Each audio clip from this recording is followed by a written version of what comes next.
बहुत एक अच्छी सुंदर बात तो ये है कि आज भगवान परशुराम जी का भी जन्मोत्सव मनाया गया है और कुछ लोगों ने मेरा जन्मोत्सव भी आज मनाया है। इसलिए ये दोनों जन्मोत्सव इकट्ठे हो रहे हैं। मैं भगवान परशुराम जी के चरणों में विनम्रता से अपनी श्रद्धांजलि अर्पित करते हुए मैं ये ज़रूर उन लोगों का जिन्होंने आज मेरे लिए भी आशीर्वाद और शुभकामनाएं दी हैं, उन सबको भी मैं धन्यवाद करूंगा, आभार प्रकट करूंगा और उनकी इन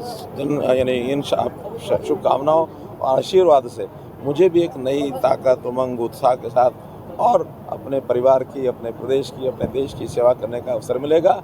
और आज चूँकि चुनाव चल रहे हैं, इसलिए चुनाव की इस प्रक्रिया में भी ज़्यादा लोगों ने समर्थन देने का आश्वासन दिया है और मैं समझता हूँ यहाँ करनाल की लोकसभा सीट अथवा करनाल की विधानसभा सीट, दोनों सीटें हम लोग बड़े मार्जिन से यहाँ जीतने वाले हैं और हरियाणा की भी अन्य सब सीटों पर हम जीत हासिल करके 4 जून को मोदी जी की झोली में 11 कमल खिला करके हम भेजेंगे। राहुल गांधी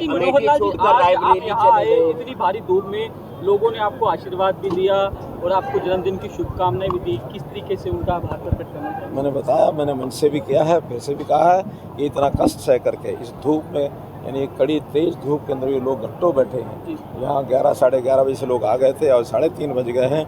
इतनी लंबी इंतजार के बाद भी उन्होंने मुझे सुना भी है और मुझे आशीर्वाद दिया है। मैं बहुत आभार प्रकट करूँ।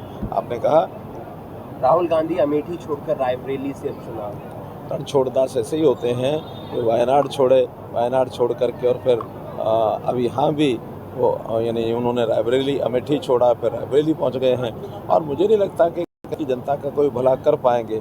वो सबको धोखा देने सीखे हैं, पूरे देश की जनता को लगातार धोखा दे रहे हैं। उनके बड़े जो हैं, जो बड़े पूर्वज हैं, वो भी अपनी प्रकार की बुनी हुई सारे जो जाल थे उसके अंदर फंसते जा रहे हैं। हर बार गरीबी के नाम की रट लगाना, गरीबी हटाएंगे। 1970 से तो मैं स्वयं देख रहा हूँ, इंदिरा गांधी जी गरीबी हटाने के नाम से ही राज करना शुरू किया था। आज भी वो गरीबी हटा रहे हैं, जबकि मोदी जी ने गरीबी हटाई है तो उन्होंने यानी अपने इस 10 साल के कार्यकाल में 20 करोड़ परिवारों को गरीबी रेखा से बाहर किया है। ये विश्व बैंक के आंकड़े हैं, ये नीति आयोग के आंकड़े हैं। तो गरीबी हटाना पड़ता है तो कोई योजना बना के कुछ सार्थक काम करने पड़ते हैं। मोदी जी ने गरीब परिवारों को मकान दिए, मकान में शौचालय दिए, उसमें लाइट दी, उसमें यानी बिजली दी है, बिजली, लाइट और पानी दिया है, उसके अंदर गैस सिलेंडर दिए हैं और साथ में परिवार को इलाज के लिए जो 5 लाख रुपए का मुफ्त बीमा आयुष्मान भारत इस नाम से दिया। तो गरीबी हटाने के लिए कुछ कार्यक्रम होता है। कांग्रेस ने कभी कोई कार्यक्रम नहीं चलाया, इसलिए वो गरीब को वोट बैंक को बना के रखना चाहते हैं और अपनी एक बहुपति बना के चलना चाहते हैं। अमित चौटाला कहते हैं कांग्रेस और बीजेपी की सेटिंग हो गई है, इसलिए कांग्रेस ने हल्के कैंडिडेट उतारे। हुड्डा बीजेपी से मिले हुए हैं, ये भी लोकतंत्र में अगर सारे दोस्त मिल जाएं तो इकट्ठे मिल करके कुछ ना कुछ समझौता करके आगे बढ़ जाएंगे। दिक्कत क्या है उसमें? अगर लड़ाई लड़ना जरूरी थोड़ी होता है। बहुत सी जगह पर निर्विरोध भी चुने गए हैं। आखिर भारतीय जनता पार्टी के 2 कैंडिडेट इस समय तक निर्विरोध चुने जा चुके हैं। तो इस नाते से ये कोई हम अपनी पार्टी के नाते चल रहे हैं, बाकी लोग अपनी पार्टी के नाते चल रहे हैं। कौन कैसे चलेगा इसमें मुझे टिप्पणी करने की आवश्यकता है। जगह विरोध हो रहा है। 2 हमारे जवान अभी तक शहीद हो चुके हैं। देखिए, जो इस प्रकार के दुश्मन के जो मंसूबे हैं उसको कभी सफल नहीं होने देंगे। हमारे देश की जो रक्षा सुरक्षा करने वाले जो कर्णधार हैं, जो हमारे नेता हैं या जो हमारी फौजें हैं, वो डट करके खड़ी हैं और पाकिस्तान के किसी भी इस प्रकार के जो कुकृत्य है उसका मुकाबला करें। कल नॉमिनेशन भरने जा रहे हैं, क्या तैयारी? कोई केंद्र से भी नेता आ रहा है?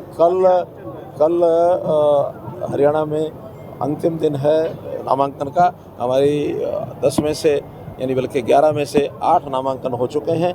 3 नामांकन कल होने हैं, 2 हमारे करनाल के, 1 फरीदाबाद का। तो तीनों नामांकन कल पूरा एक जोश के साथ हमारे लोग आएंगे। हमारे जोश के साथ हमारी जनता इतनी आती है कि उस समय फिर केंद्रीय नेता कोई आएंगे तो स्वागत है, नहीं भी आएंगे तो हमारे लिए जनता महत्वपूर्ण है, वो खूब आएगी, डट के आएगी। धन्यवाद। कल धन्यवाद।